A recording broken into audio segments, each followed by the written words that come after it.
to all the spooks out there. Welcome back to another episode of Spine Chilling Chats, where every Wednesday we dig up the darkest corners of true crime, history, folklore, and the supernatural.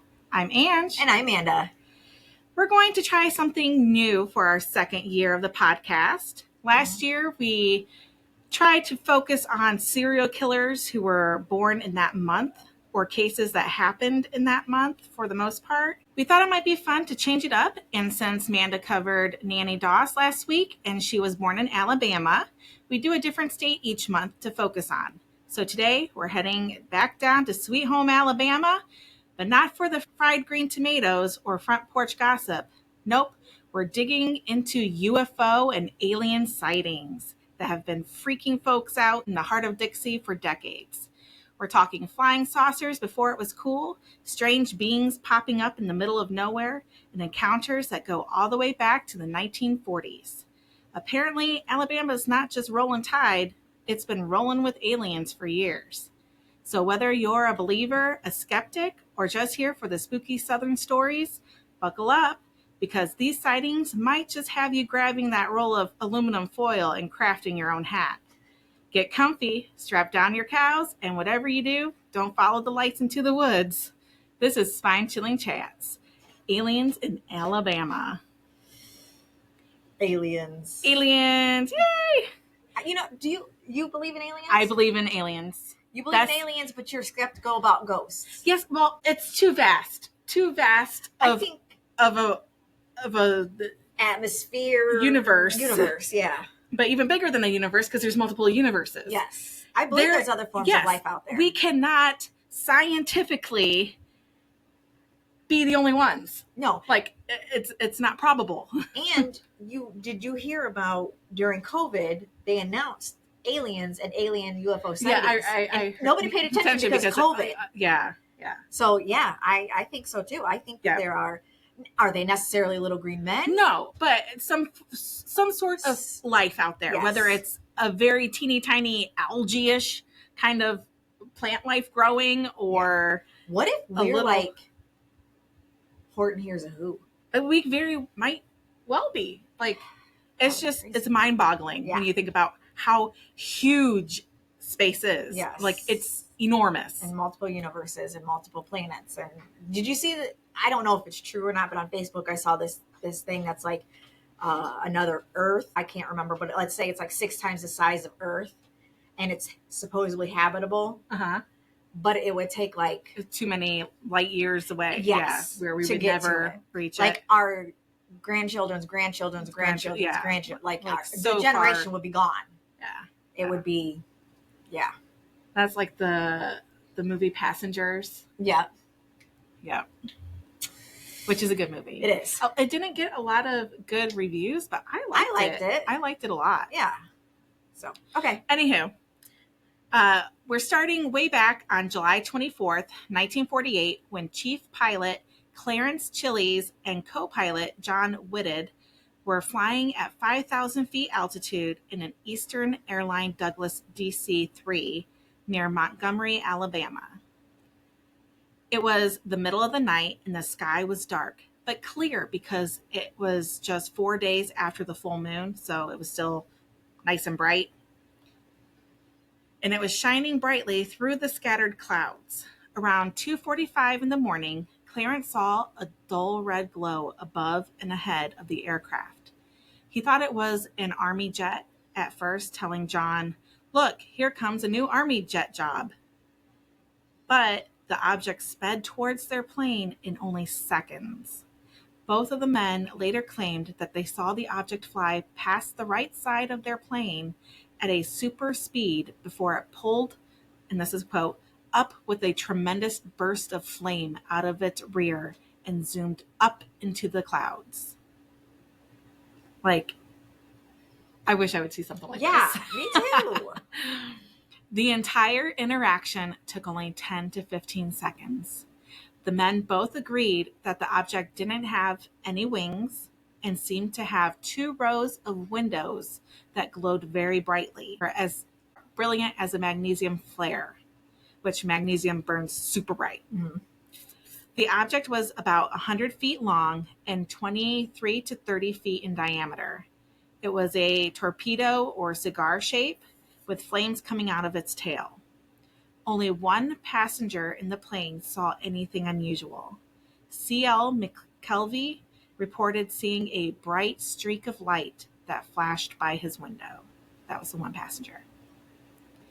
How cool would that be, though? That'd be super cool. Yeah. Like A little frightening, but cool. Yeah. Like when I was in middle school, I was really into alien stuff. And I had gotten an alien necklace. Like it had a little pendant on it that had a little alien on it. And I had just finished reading a book. I don't remember what it is now, but it was about aliens. And so like I put on my necklace at night thinking that that would like beacon the aliens to come abduct me. Sadly, they didn't, or at least not that I remember, you know. Yeah. Because they very well could have. Yeah. But yeah, I'm a dork. Do you remember going to the Apple Festival like back in the day, and they would have all those booths set up with all that like costume jewelry, and they had like the aliens and all that? It was really mushrooms. big back. Yeah, I had a bunch of mushroom stuff too. Mushrooms and aliens and all that. Like it was all fake stuff, but like it was everywhere. Yeah, that was the mid to late 90s. Yeah, that it was big. Early 2000s. Yeah. Yep. Oh, but good old days. Good old days. They landed in Atlanta, Georgia, and then reported what they had seen to the Air Force. They were then interviewed by the Air Force research group that's assigned to investigate UFO sightings called Project Sign.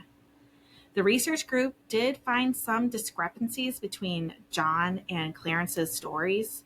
Clarence said that he had seen a cockpit that was lit up, a long boom on the nose of the object, and that the object's center section was transparent. John, on the other hand, did not see a cockpit or boom. He also said that the middle section had a series of rectangular windows. Both pilots did agree that the object had been silent, and although some sources claimed that the plane had been hit with turbulence from the object, both pilots and the passenger who saw the streak of light all stated that the plane did not experience any from the object. So it just, they saw it, no sound, no nothing, and it was gone. Captain Edward Ruppelt of the Air Force wrote that, and this is a quote, according to the old timers at ATIC, which is Air Technical Intelligence Center, the report shook them worse than the Mantell incident. This was the first time two reliable sources had been really close enough to a UFO to get a good look, end quote. Project Sign developed a map of the object's trajectory, which showed that it would have passed right over Macon, Georgia. Their experience was confirmed when an Air Force crew chief near Macon reported seeing an extremely bright light pass overhead at a high speed. On the same night their experience was confirmed when an Air Force crew chief near Macon reported seeing, this is quote, an extremely bright light pass overhead at high speed, end quote, on the same night as Clarence and John's incident.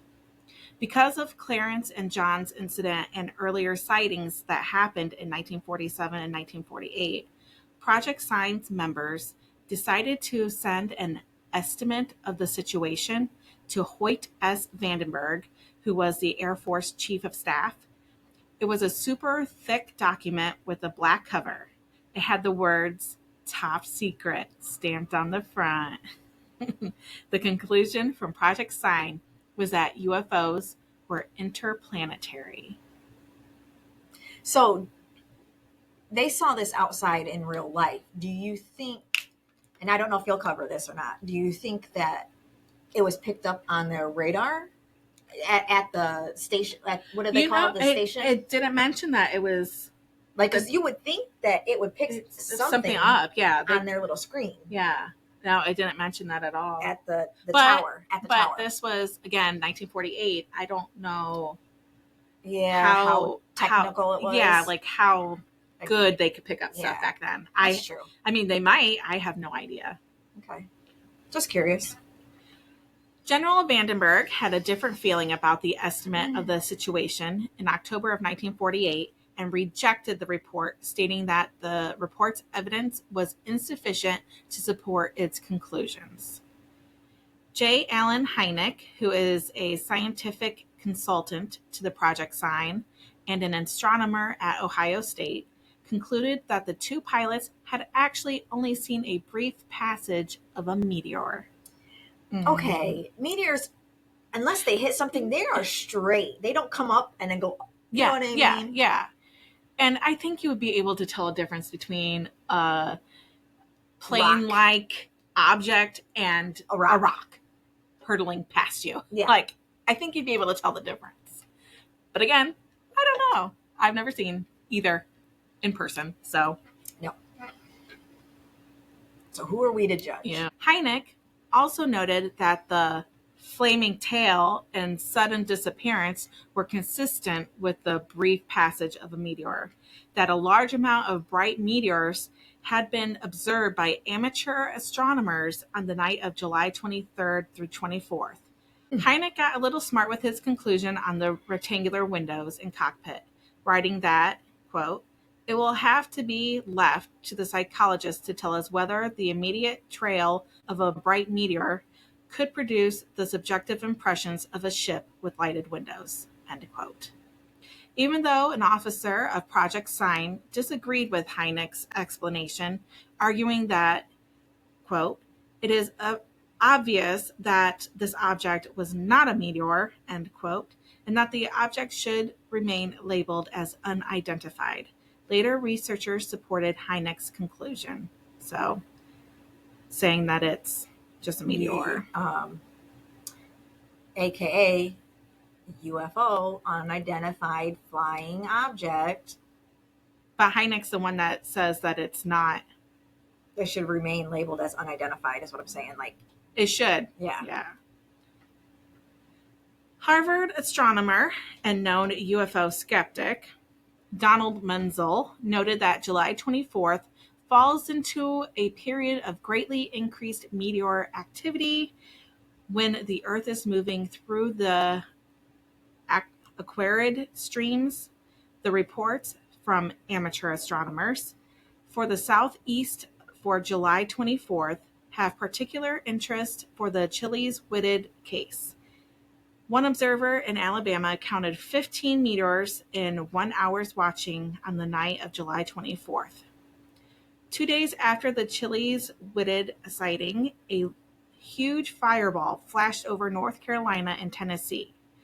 Donald was quoted in saying, "When Chiles and Whitted observed the UFO, its appearance and motion were identical with those of many other bright meteors, but the pilots, startled by the sudden apparition of the meteor, misinterpreted what they saw.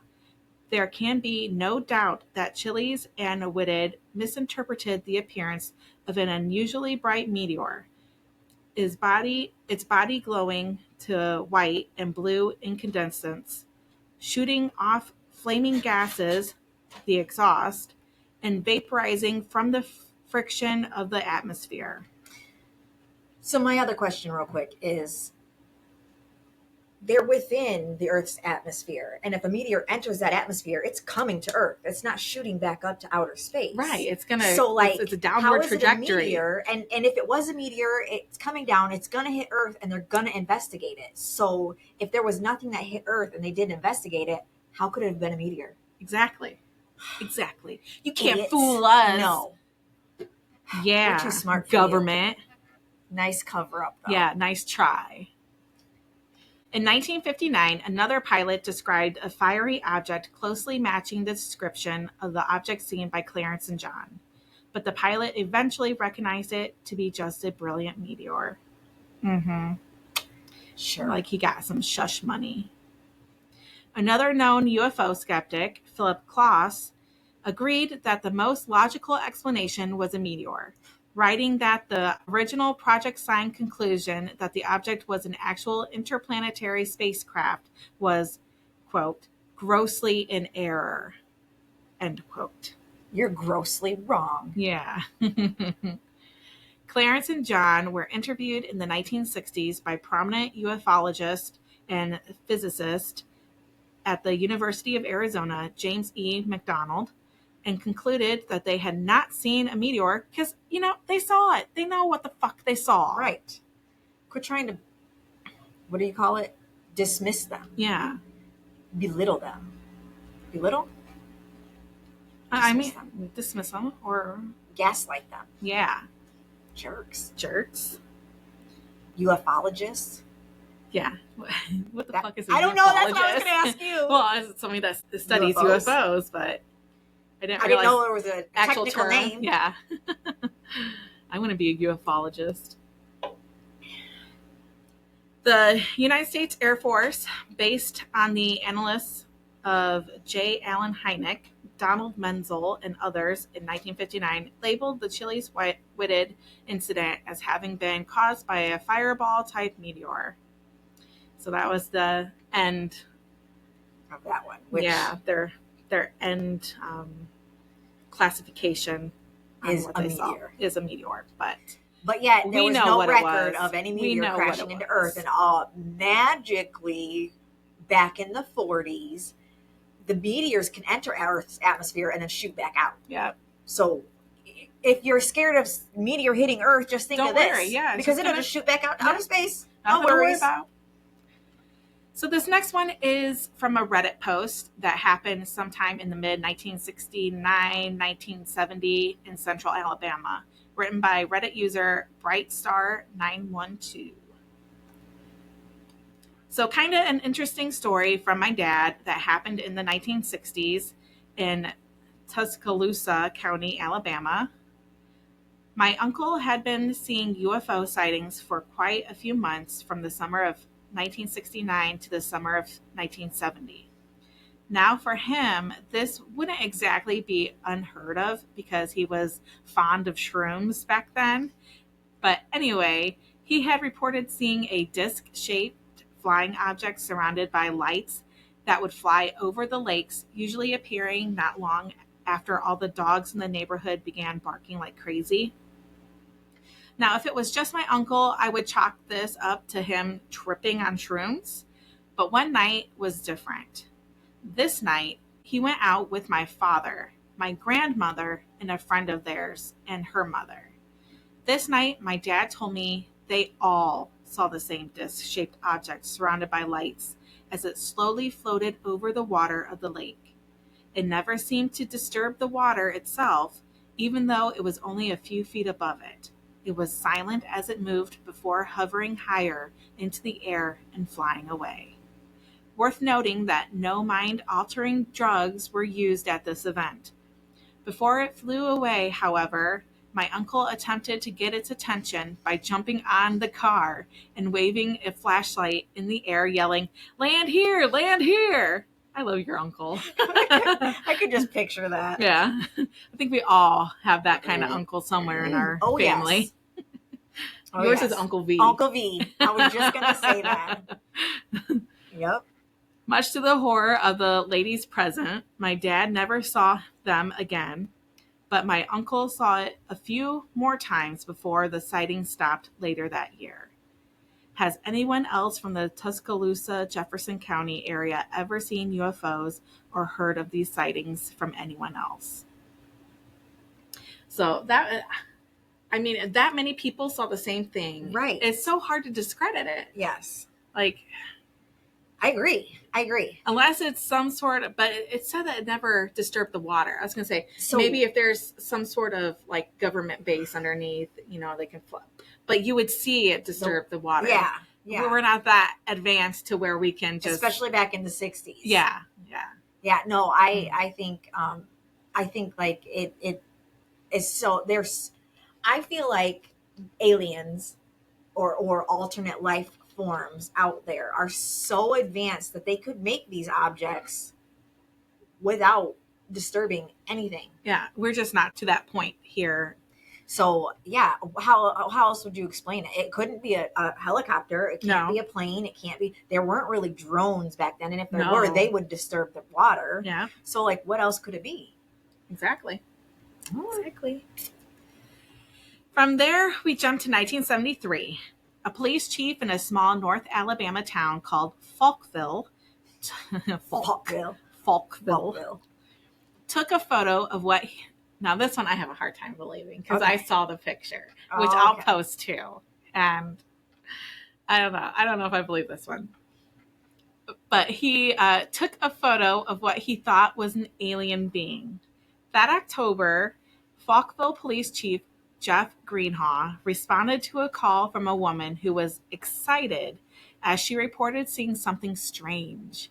Greenhaw responded and came upon a 6-foot tall metallic creature with an antenna on his head. And this is a quote. It looked like his head and neck were kind of made together. He was real bright, something like rubbing mercury on nickel, but just as smooth as glass. Different angles give different lighting. I don't believe it was aluminum foil. It was running faster than any human I ever saw. End quote. Greenhaw was ridiculed and lost his job for this, which, if you saw the... You'll see why. Yeah. In fact, let me pull it up so you can see it real quick. Oh. I know. It doesn't look like it's something from a movie. Yeah, it looks like the Tin Man from Wizard of Oz. Yeah, like Ish. it's pixelated and shit. It's got the quality of like an ultrasound. A 1950s movie. Yeah. Like it's so obviously. Yeah, I would. Yeah, I don't believe that. Yeah.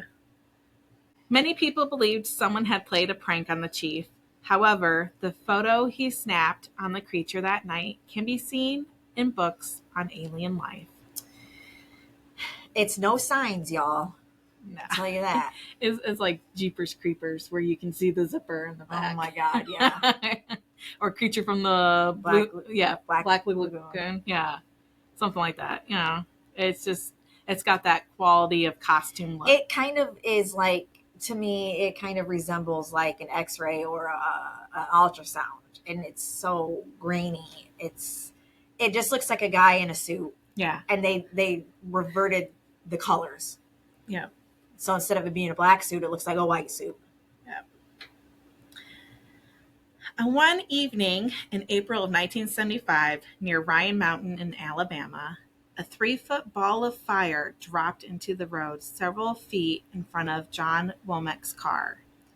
He followed it until it rolled into a meadow. When he stopped and got out, it rose and disappeared, and a huge silvery object like a disc with shallow upper and lower domes appeared instead, 150 feet in diameter and 50 feet high. It was surrounded by a yellowish-blue glow. A beam of light moved slowly toward the ground and spread out on reaching it, and the UFO began to descend. As Womack retreated, a beam of red light struck him in the face. He woke up aboard the UFO, sitting in a padded chair with a metal helmet on his head. In the room were intricate-looking devices and 3 sorts of beings. 2 leaders with noseless faces and mouths like a porpoise. 3 giants at least 8 feet tall with hairy torsos and brutal-looking faces. And 6 to 8 5-foot creatures with flipper feet, 6 crab-like arms, 2 antennae, and beards, whose bodies were covered with greenish warty lumps, and whose faces wore a grinning expression. Oh, that's creepy. Yeah. A large TV screen covered one wall. One leader spoke to the witness by means of a translating machine, telling him he would not be harmed, and shook his hand. The leader aliens said that the giants and the crab-like aliens were rescued by them from extinction. He was then told that demons are responsible for all evil and suffering. The UFOnauts, like UFO astronauts, the UFOnauts, used a pill that expels them. Their planet is 40 years distant. They live on food pellets. Their ships are propelled by solar energy. They have been studying the Earth for several thousands of years. The witness was taken on a tour of the ship and then given a view of the alien solar system. He came to himself sitting on the ground and saw the UFO leave. And that was John Womack. I was picked up by a UFO.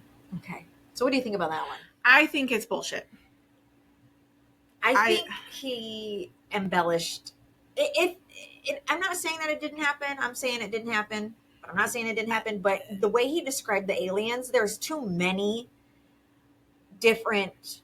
And don't get me wrong, we have a lot of different species here too. But like, it just seemed on one ship too many different species and different forms. You know what I mean? Where they really lost me was the mention of demons, because God and the idea of demons is a very human concept. Oh, yeah. And I have a hard, it just seems very like they're trying to push the Christianity here, saying that demons are responsible for all the evil. And people think aliens and are to evil. expel them, they just take this little pill to get rid of all the demon. Like, yeah. I think, and this is just my opinion, I have no idea. I think this one was made up. Yeah. Along with the suit alien, the aluminum suit man. Yeah. Yeah. When you guys see that picture, those two just, those lost me. But yeah. The following case is the result of a lead furnished by APRO by Bob Gribble of Phenomena Research Hotline, and follow-up by investigation was completed by field investigator Ed O. Brown. The name of the witness and some identifying names of the exact location have been changed to protect the principal as requested.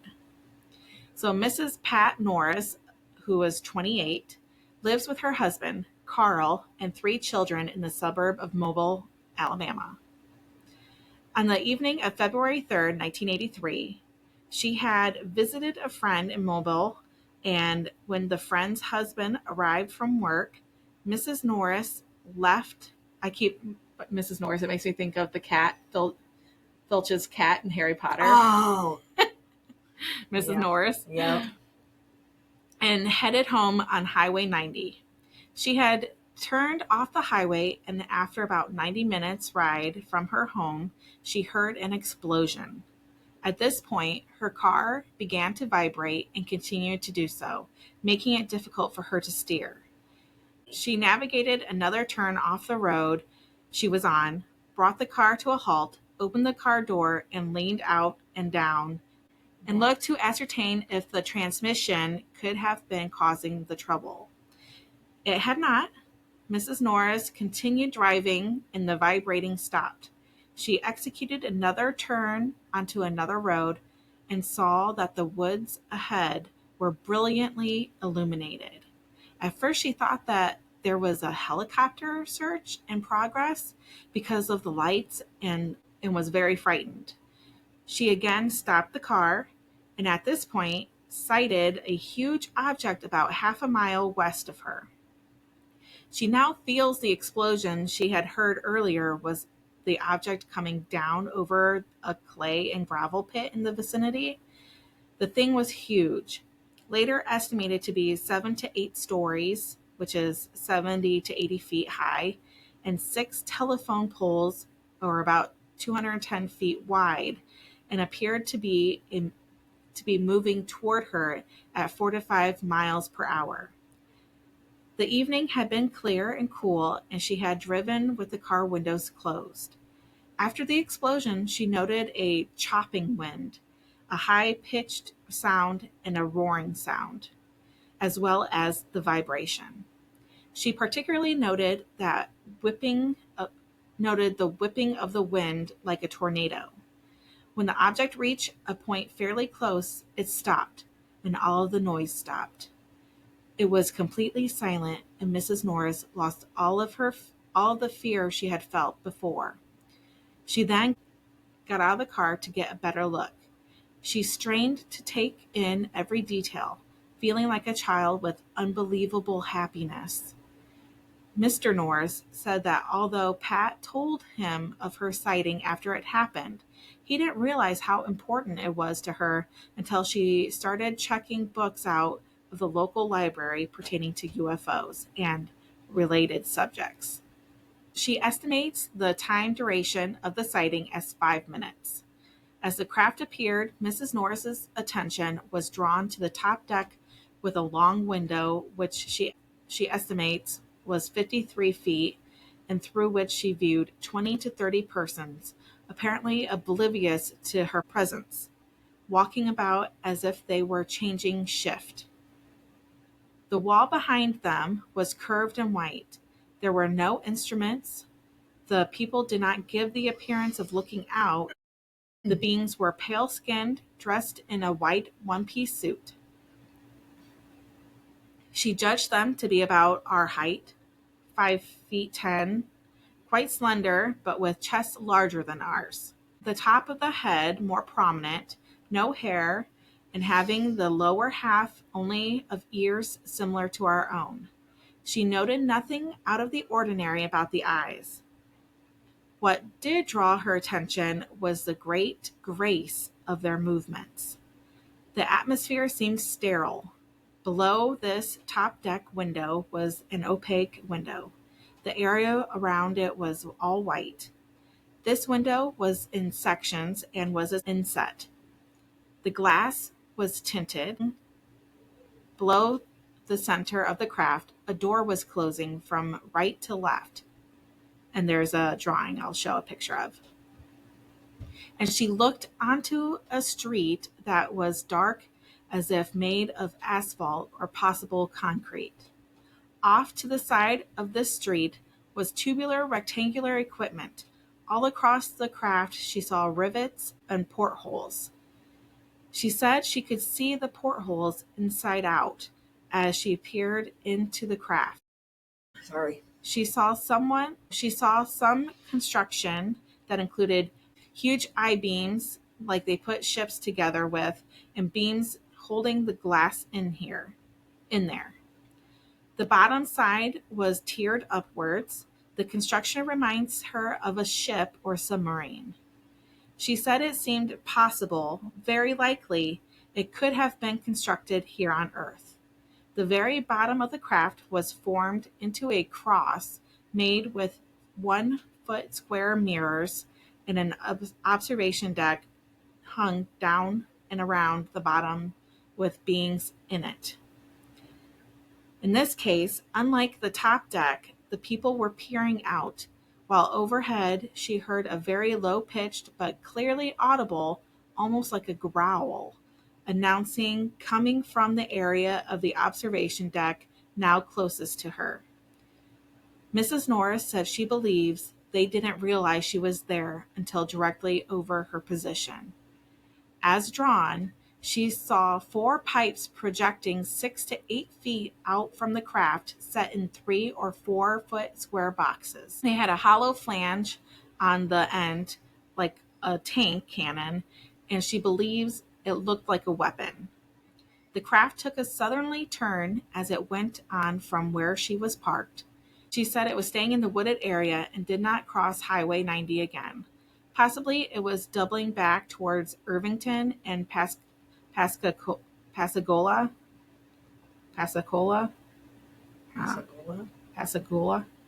It lit up the wooded area and all beneath it as it moved on and off. It had white spotlights and to the side blue and red lights that intermingled, pointing up to the clouds and then down to earth. She told Mr. Brown she had prayed she might have such a sighting. She had extensive dream material both prior to and after the February 4th incident. The late dreams contain a detailed physical examination and scan of her emotions. After the object was out of sight, Pat continued on home arriving at 1:10 a.m. So I think that's a possible one. Yeah, I think that's possible. Yeah. I think that she definitely saw something. Now, as far as the alien sighting, I'm not saying it very well could be obviously an alien, but it sounded more human than anything. The way she described it, it was average. She didn't say the eyes were any different, and it was wearing a white. It could have just been some scientists type thing. So, but I believe she definitely saw something for sure. Yeah. Our next story of UFOs in Alabama comes from Fife, a small town of just 1,018 residents, according to the 2010 census. It's located in northeastern Alabama on the edge of Sand Mountain. On February 11th and 12th of 1989, around 55 residents saw what they described as a banana-shaped UFO in the sky. Residents called local and national intelligence, including the Birmingham and Huntsville airports, Marshall Space Flight Center, Maxwell Air Force Base, and the National Weather Service. Those who spotted it describe it as hovering at an angle with bright lights at the top, bottom, and center, and its curvature outlined in green from 1 o'clock p.m. to 7 o'clock p.m. At the time of the sightings, Junior Garmany was the town's chief of police, and Fred Works, his assistant chief. News 19 spoke with Sheila Smith, the dispatcher who took the initial call for the unidentified object. And this is a quote. When Junior and them went out and looked at it, they said it looked like a big banana. End quote, Sheila explained. It looked like a big old banana. You know what that reminds me of? It could have been like blimp. Mm. I mean, they're big and round, but it could have been a different variation of it. I don't know back in that day. Back in the, what is it, 89, 90? Yep, 89. It didn't have any sound, and they kind of chased it around. According to landmarks of DeKalb County, Junior stated in a report that he and Fred tried to chase the object on County Road 43. Fred said the object appeared to be a wide triangle that produced no sound whatsoever. And this is a quote.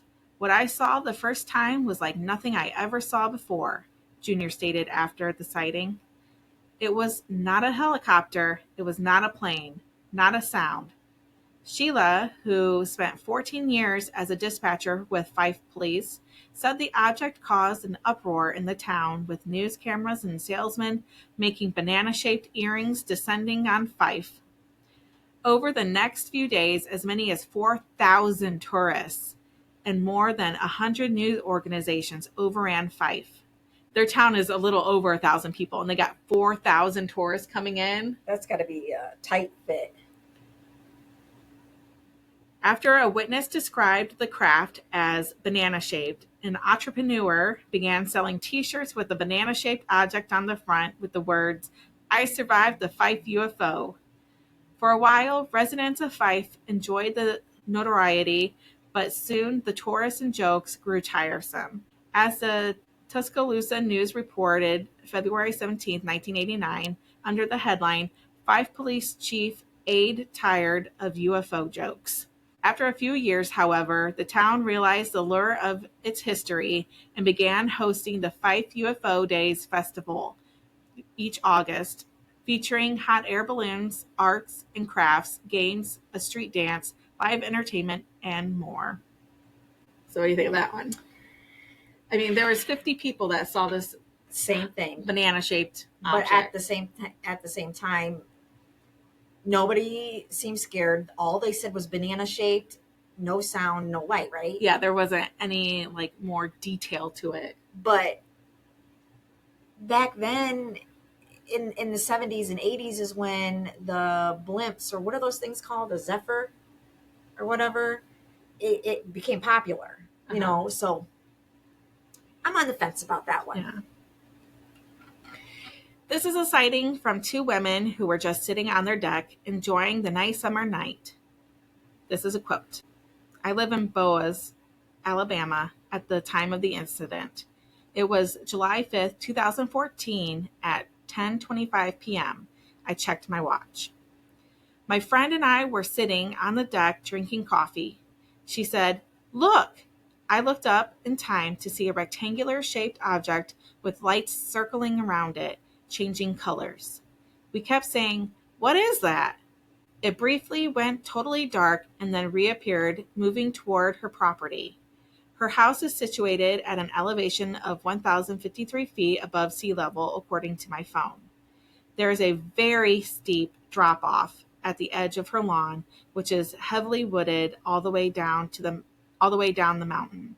These objects were high above the trees, which were very tall. As the large object moved closer and closer to us, a small semicircular shaped object was seen below the larger object. I grabbed my cell phone and began taking photos of what we were seeing. It came close enough to her lawn to reflect light onto the grass.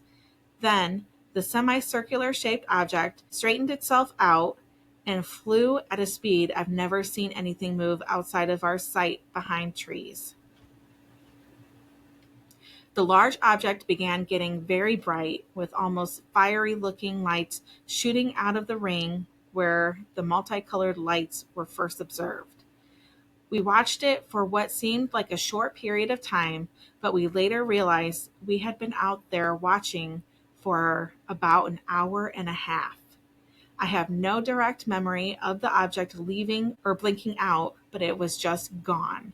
I began to take photos all around in hopes of finding where it went. That's when I got the very poor photo of what seemed to be two little creatures. Also, strangely enough, another glowing light appeared deep down into the woods. It would brighten when we talked to it, then dim and brighten again on request. My camera never recorded a photo of this object, although I snapped them repeatedly. My friend said once during watching the object, she was going to get a flashlight and go out there and look more closely. I strongly encouraged her not to do that. I felt that we were fine on the deck where we were, but didn't need to be out there any closer. We were unnaturally calm afterward and even talked about how we just sauntered back inside the house and went to bed. Too calm, if you ask me. It was a very odd experience. I believe that one. Yeah, that seems I believe that one. However, and the time, losing time, that seems like a very alien abduction type thing.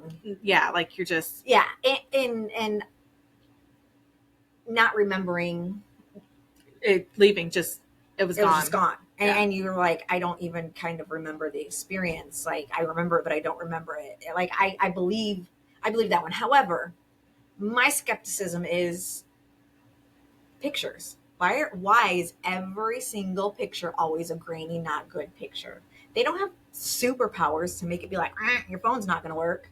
Well, what if they have some sort of capability? Like, we have apps now where if you have, like green screen, it can make stuff disappear. So when you take a picture of it, you get nothing. Yeah. What if they have some sort of technology like that? They are. I feel like they are light years ahead of us. Yeah, and we have different military aircraft that can disappear from radar and stuff like that. So I still believe possible. It. Yeah.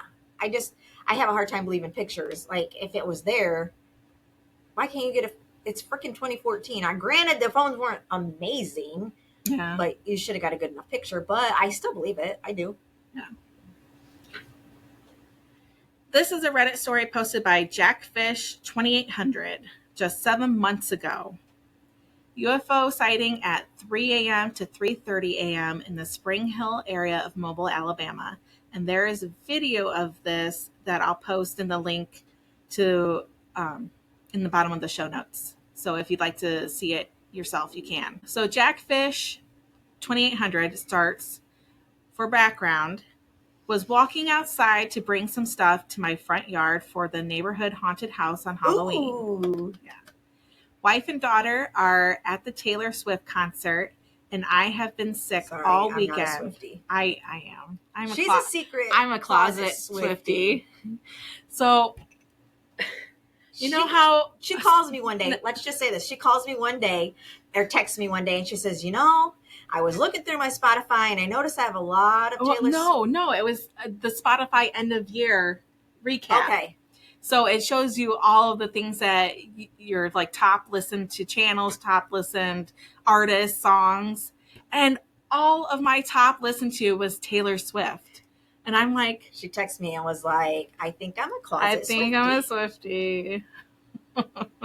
Oops. Oh, well. It happens. Yeah.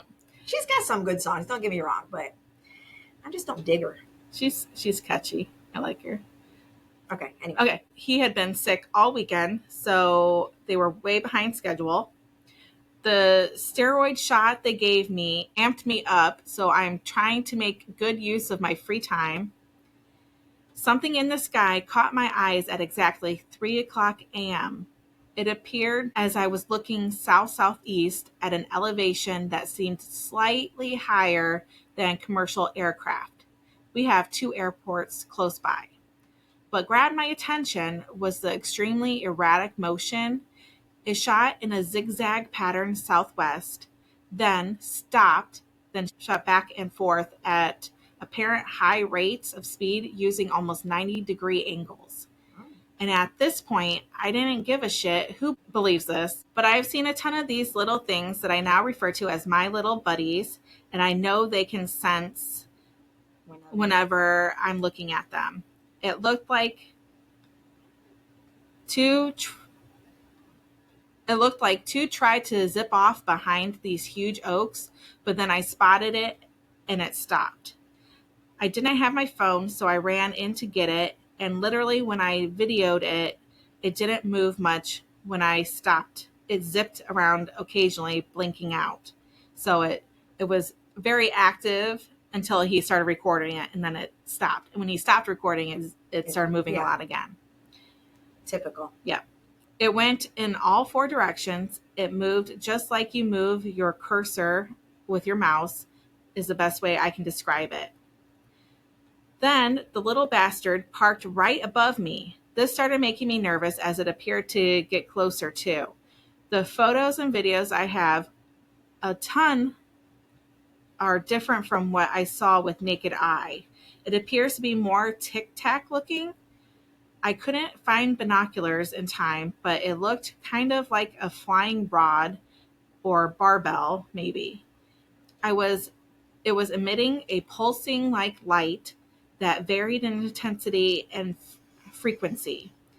As it was sitting over my head, having moved northeast, and I noticed another one less bright fading in and out, and then another in a triangle pattern.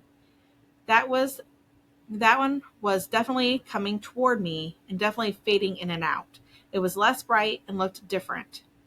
The third one seemed to hold its position.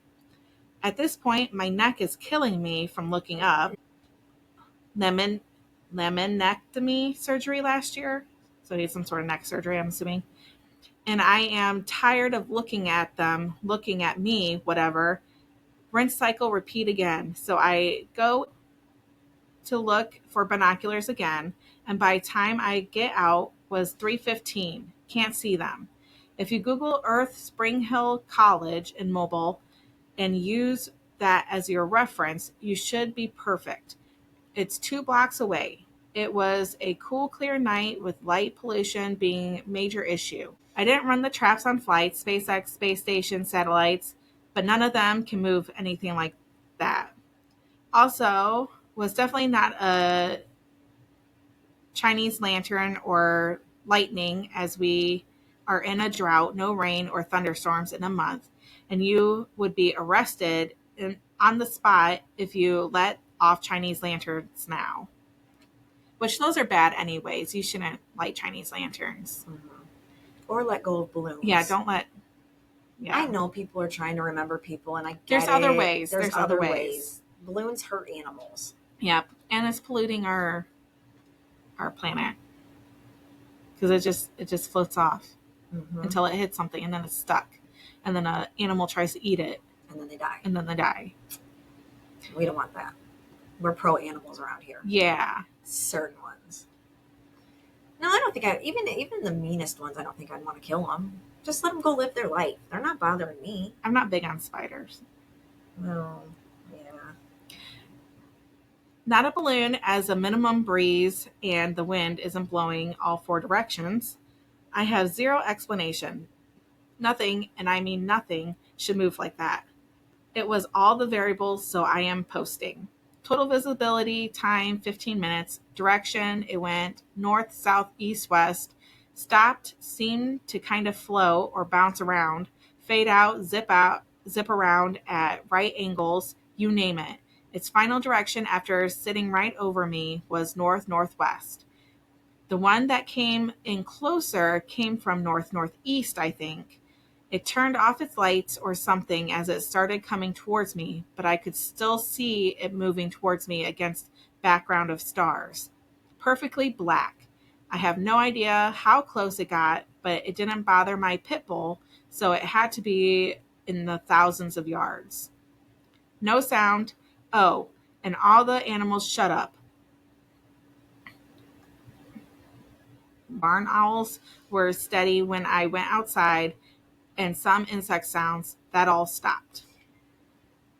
I can believe that one. Yeah. I can believe that one because I feel like either the animals are going to go crazy or the animals are going to go completely silent. And that's the same with like supernatural things happening. Like everything just gets quiet. Eerily quiet. If or nature, the animals start barking and going crazy. Yeah. If all of a sudden it's silent, something is about to go down. Yep. It's the calm before the storm. Yeah. And I believe that it's not the lanterns or SpaceX or anything kind of like that, man-made air. Yeah, any kind of air vehicle, because the way he was describing its movement, quick, concise, it just is not feasible for airplanes and spacecrafts like that to make those kinds of turns and go as fast as they were going. Yeah. So I believe it. Yeah. But that was the few UFO alien sightings I could find in Alabama. Interesting. Yeah, it's a little different than what we usually do. I like it.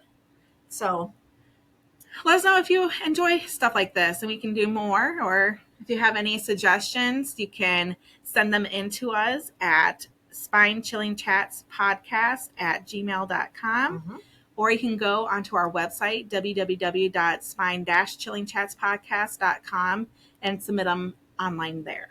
If you have opinions about these stories, or if you have any stories you want to give us, not necessarily UFOs, fairy fucking, glitches in the Matrix, cryptids, serial killers, anything happening interesting in your town, write us. Let us know. Yeah, we'd like to research them. Also, you can check out on our website our pictures. We have biographies there. We also have a link to our merch store. Yes, buy some merch. And we are heading into our summer season. Oh, yeah. Although it's chilly now, it was nice. Oh, my God. Like 90s like last 90, 3 days. Yeah, it was nice. And now we're back to cold for a week. Now we're like 60s and rain the next couple of days. But if you want to feel the summer vibes, you can hop over to our store and get your hot ghoul summer tank top, shirts. We have sinister stud shirts. We got koozies. We got water bottles. So get all your summer needs. Yes. And be spooky while doing it. Yeah. Just buy it. It's freaking awesome. They're cute. Yeah. You can check us out online at Facebook, TikTok, Instagram, YouTube. So if you are just listening to us, you can find us on YouTube and watch the video, which I usually add pictures, little added tidbits just to embellish your viewing experience. So check us out there. We're on all the podcast platforms. Yep. So check them out on your favorite podcast platform. And I think that's it. Please share, like, comment, subscribe, do all the things. All the things. I wanted to say this, and I forgot to say this earlier. Going over these stories, and that one story with the tin hat and the that one.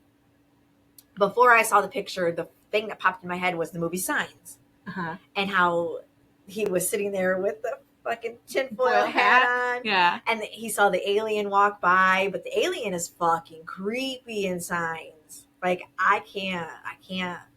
It's creepy. And the way he walks and he's... Ugh. I've only seen that once. Really? Yeah. It's one of my favorite movies. I've only seen it once. But, okay. That's all. All right. We hope you enjoyed. We hope you come back. And most of all, we hope you keep it spooky. Bye, guys. Bye.